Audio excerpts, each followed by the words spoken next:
Hello दोस्तों, स्वागत है आपका हमारे एफडी टेक्निकल यूट्यूब चैनल में।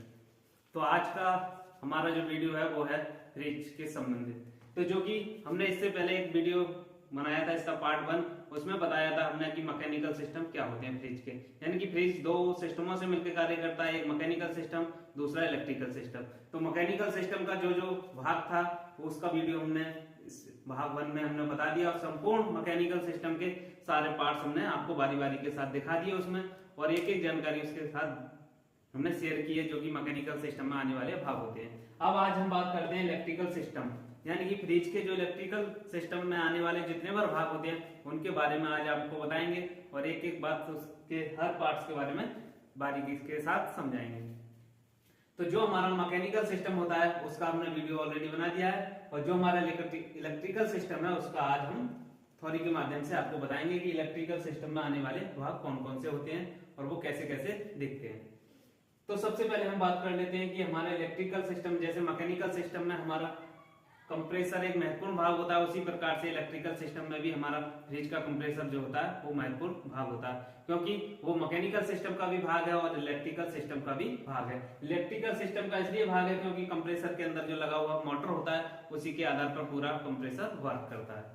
तो सबसे पहले जो हमारा इलेक्ट्रिकल सिस्टम में हमारा कंप्रेसर आता है, तो कंप्रेसर के बारे में बात कर लेते हैं कि हमारा कंप्रेसर के अंदर इलेक्ट्रिकल सप्लाई देने के लिए 3 टर्मिनल बने होते हैं, जो कि एक कॉमन, एक स्टार्टिंग, एक रनिंग होता है, जो कि सभी प्रकार के कंप्रेसरों में, जो भी फ्रिज में यूज होने वाले कंप्रेसर होते हैं उनमें 3 टर्मिनल बने होते हैं, जो कि एक हमारा कॉमन होता है और एक स्टार्टिंग व एक रनिंग होता है। इसी के अंदर कंप्रेसर के अंदर 3 लाइन बनी होती है, एक डिस्चार्ज लाइन, एक सक्शन लाइन और एक चार्जिंग लाइन। जब हमारा कंप्रेसर के अंदर का लगा हुआ मोटर इलेक्ट्रिक सप्लाई देने के बाद जब स्टार्ट होता है तो हमारा कंप्रेसर पूरा से काम करने के लिए रेडी हो जाता है। तो कंप्रेसर का काम होता है फ्रिज को की जो गैस होती है एक स्थान से दूसरे स्थान तक ले जाना। तो वो काम जब होता है जब हमारे इलेक्ट्रिक सप्लाई कंप्रेसर को देते हैं, उसके बाद हमारा कंप्रेसर स्टार्ट होता है। तो इसलिए कंप्रेसर इलेक्ट्रिक सिस्टम का एक बहुत ही महत्वपूर्ण भाग होता है। उसके बाद आता है हमारे इलेक्ट्रिक सिस्टम में करंट रिले, यानी कि जो कंप्रेसर को स्टार्ट करने का कार्य करती है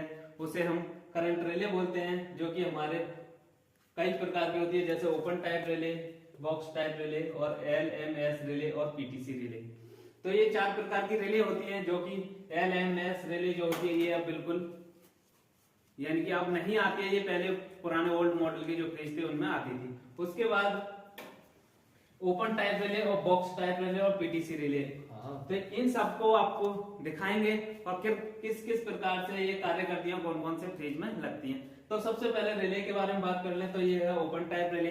तो ओपन टाइप रिले है हमारे पास एक, आप देख पा रहे होंगे कि ये एक ओपन टाइप रिले है, जो कि इसके ऊपरी साइड में हमारी एक वाइंडिंग होती है।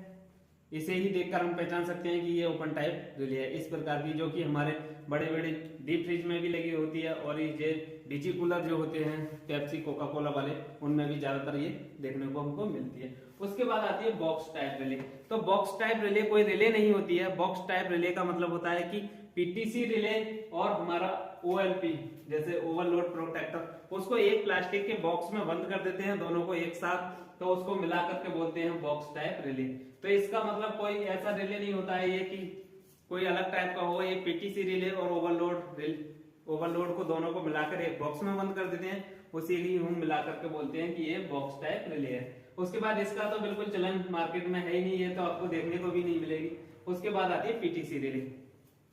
तो पीटीसी रिले मुख्य प्रकार से 4 प्रकार की होती हैं, जो कि वो दिखने में चारों एक जैसी होती हैं, केवल उनमें अंतर होता है तो होता है कि वो चारों में पिनों के आधार पर उनको 4 जगह बांटा जाता है। किसी किसी में 1 पिन होती है, किसी किसी में 2, किसी में 3, किसी में 4, यानी इसीलिए वो 4 प्रकार की होती है। हमारे पास चारों प्रकार की अवेलेबल है, आपको हम दिखाते हैं।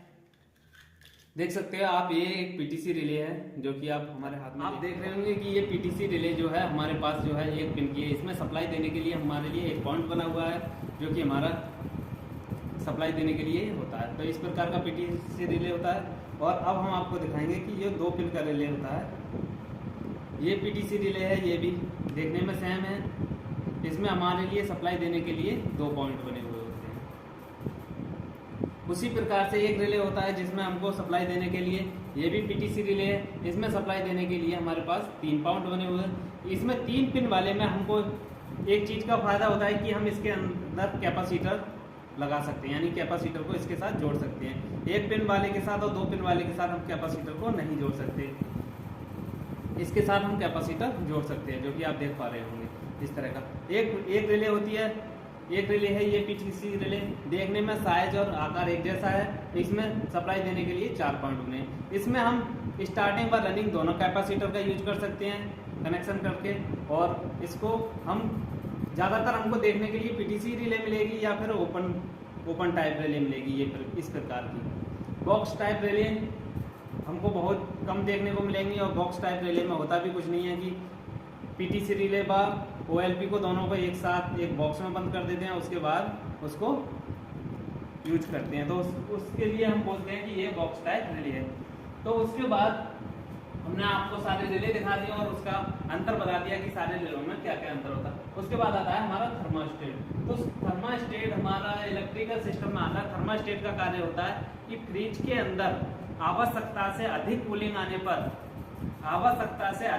आने पर एक कंप्रेसर को सप्लाई देना बंद कर देता है, यानी कि कंप्रेसर की सप्लाई को काट कर देता है। इससे हमारा कंप्रेसर बंद हो जाता है और हमारे फ्रिज की कूलिंग बंद हो जाती है। तो इसका थर्मोस्टेट का कार्य होता है कि हमारे द्वारा सेट की हुई कूलिंग के आधार पर, यानी कि इसमें सेट करने के लिए कुछ पॉइंट बने होते हैं, लगभग 5, 6, 7, किसी में अधिक भी होते हैं। तो इसमें सेट करने के लिए एक रेगुलेटर लगा हुआ होता है, उस अपने हिसाब से हम उसको सेट करते हैं, और उस हिसाब से उसकी आवश्यकता से अधिक अगर कूलिंग फ्रिज के अंदर आ जाती है तो उस स्थिति में ये थर्मोस्टेट कंप्रेसर को बंद कर देता है, जिससे फ्रिज की कूलिंग जो है अधिक ना हो। और जब कूलिंग सामान्य हो जाती है, मतलब जो जिस स्थिति में हमने सेट कर रखा है उस स्थिति से हमारा टेम्परेचर जब ऊपर जाता है तो ये फिर से सप्लाई को स्टार्ट कर देता है और हमारा कंप्रेसर चालू हो जाता है, और कंप्रेसर जब चालू होगा तो हमारी कूलिंग स्टार्ट हो जाती है।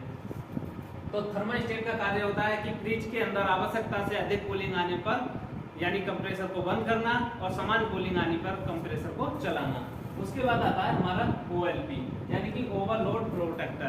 तो OLP का कार्य होता है कि हमारे जो OLP हमारे कंप्रेसर के अंदर लगाई जाती है, जो कि रिले के साथ हम इसको अटैच करते हैं। तो OLP का कार्य होता है कि आवश्यकता से अधिक, यानी कि ओवरलोड प्रोटेक्टर इसका पूरा नाम होता है, कंप्रेसर को ये प्रोटेक्ट करता है, यानी कि ओवर हीटिंग के, यानी कि हमारा चलते चलते कंप्रेसर आवश्यकता से अधिक गर्म हो गया तो उस स्थिति में ये कंप्रेसर की सप्लाई को कट कर देगा और कंप्रेसर को बंद कर देगा किसी कारणवश, यानी कंप्रेसर लंबे समय से चल रहा है, थर्मोस्टेट का हमारा जो नॉब है वो हमने फुल पे कर रखा है और कंप्रेसर बहुत ही लंबे समय से स्टार्ट है। उसके बाद कंप्रेसर हीट होगा, हीट होने के बाद जब आवश्यकता से अधिक जब गर्म हो जाएगा तो OLP क्या करेगा कि उसकी सप्लाई को कट कर देगा। जब कंप्रेसर का तापमान समान हो जाएगा तो ये फिर से कंप्रेसर को चालू कर देगा। तो OLP का कार्य होता है कि कंप्रेसर को आवश्यकता से अधिक हीट होने पर बंद करना और समान कूलिंग होने पर कंप्रेसर का यानी कि कंप्रेसर को दोबारा से स्टार्ट करना। तो इसका नाम होता है, पूरा नाम होता है ओवरलोड प्रोटेक्टर। उसके बाद आता है हमारा डोर स्विच। आपको OLP दिखा दें कि OLP किस प्रकार की होती है।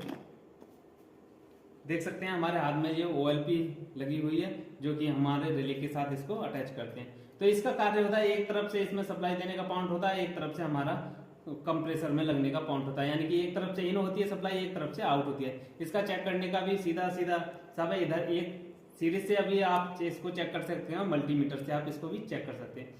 मल्टीमीटर की एक नॉब को यहाँ रखेंगे, एक हमारा दूसरा जो नॉब है जो कि कंप्रेसर में लगता है वहां रखेंगे। अगर बीप की आवाज आई तो सही और नहीं आई तो ये हमारा खराब होता है। तो इसको चेक करने का बहुत आसान तरीका है, सीरीज से भी आप चेक कर सकते हैं। एक वायर को आप यहाँ रखिए और दूसरा वायर यहाँ हमने कंप्रेसर में लगाते हैं उस पॉइंट पे रखिए। अगर बल्ब जला तो हमारा OLP सही है और नहीं जला तो हमारा OLP खराब है। उसके बाद एक तरह का OLP और होता है जो कि हमारा इस टाइप का होता है, जिसमें एक पॉइंट जो होता है ये कंप्रेसर की तरफ लगता है और जो हमारा पिन वाला जो पॉइंट होता है जिसमें एक थिम्बल वायरिंग का थिम्बल लगता है और ये पॉइंट हमारा कंप्रेसर में लगता है। तो एक इस टाइप का भी ओवरलोड प्रोटेक्टर होता है और एक हमारा इस टाइप का होता है। ये दो ही टाइप के ओवरलोड प्रोटेक्टर होते हैं जो कि हमने आपको वीडियो में दिखाया है। उसके बाद आता है हमारा डोर स्विच, यानी कि फ्रिज के अंदर लगा हुआ डोर स्विच भी हमारा इलेक्ट्रिकल सिस्टम में ही आता है, जो कि फ्रिज के अंदर लगा हुआ डोर स्विच का कार्य होता है कि फ्रिज के अंदर लगे हुए बल्ब को ऑन ऑफ करने का।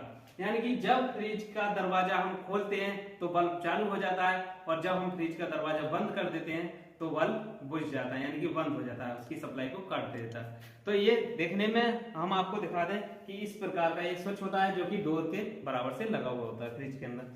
तो इसमें भी सप्लाई देने के लिए 2 पाउंड बने होते हैं जो कि आपस में सीरीज में होते हैं। तो ये कार्य कैसे करता है कि जब हम दरवाजे को खोलते हैं तो अभी देख रहे होंगे इसकी नोक बाहर है, जब हम दरवाजे को बंद करेंगे तो ये इस प्रकार से बंद हो जाता है अंदर की तरफ। जब ये अंदर की तरफ बंद हो जाता है तो इन दोनों पिनों का यानी कि कांटेक्ट खत्म हो जाता है, और जब हम गेट को खोलते हैं तो ये यानी कि बाहर आ जाता है, तो इन दोनों पिनों का कांटेक्ट आपस में मिल जाता है। तो इस प्रकार से ये बल्ब को बंद व चालू करता है।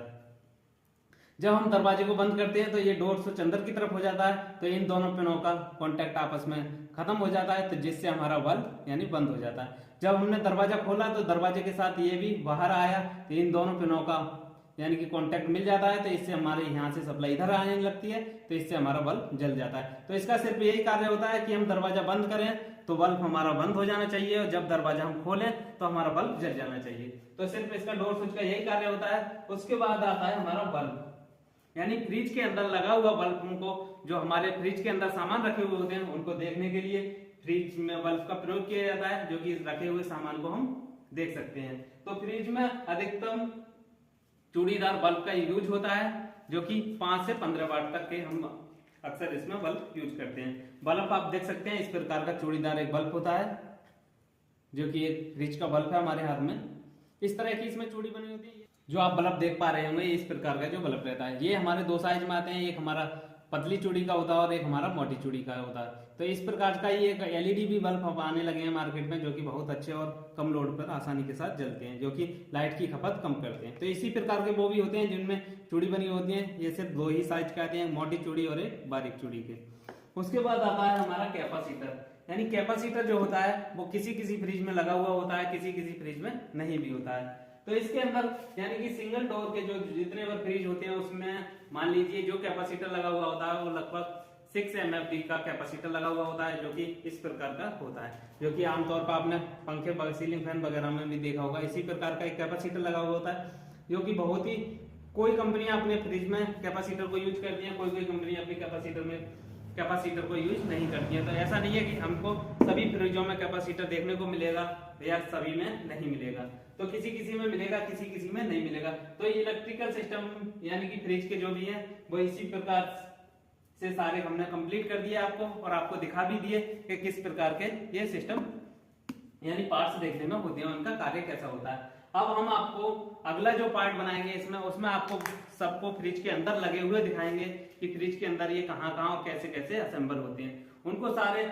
उसको क्लियर करने के बाद इलेक्ट्रिकल सिस्टम के बारे में सिखाएंगे, उसके बाद में इसकी कमियां दिखाएंगे, यानी कि फ्रिज में आने वाली कमियां, यानी कि फ्रिज में कौन कौन सी कमी आने पर या कौन कस्टमर हमको क्या बता रहा है, उसके आधार पर हम कैसे कंफर्म करें कि उसके अंदर कौन सा पार्ट खराब होगा, या इलेक्ट्रिकल सिस्टम से होगा या फिर मैकेनिकल सिस्टम का पार्ट खराब होगा। तो इस सब के बारे में चर्चा करेंगे, और अगली वीडियो में आपको रियल प्रैक्टिकल करा के दिखाएंगे, जो कि बहुत आसान भाषा में और बिल्कुल सरल तरीके से। तो बने रहिए हमारे चैनल पर, और अगर हमारे चैनल पर पहली बार आए हो तो सब्सक्राइब कर लीजिए और बेल आइकन को दबा दीजिए, जो कि आने वाले वीडियो का नोटिफिकेशन आपको सबसे पहले। विशेष सूचना आपको बता दें कि अगर आपको हमारे यहाँ किसी कोर्स को करना है, यानी कि काम को सीखना है, जैसे हाउस वायरिंग हो गया, मोटर बाइंडिंग हो गया, और फ्रिज का हो गया, डीप फ्रिज हो गया, वाटर कूलर यानी कि कूलिंग करने वाले जो भी आइटम है, वाटर हीटर हो गया या आरओ हो गया, इस प्रकार का अगर आपको कोई भी कोर्स करना है, जो कि काम सीखना है, तो आप हमारे दिए गए नंबर पर संपर्क कर सकते हैं और बात कर सकते हैं कि क्या कोर्स का क्या क्या आपको लाभ मिलेगा।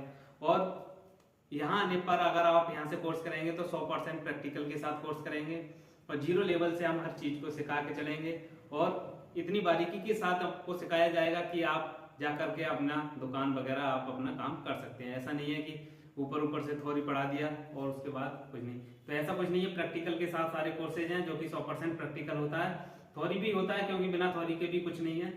और प्रैक्टिकल कराया जाएगा सीलिंग फैन बाइंडिंग मशीन से कराई जाएगी, जो कि आपको हाथ से नहीं कराई जाएगी।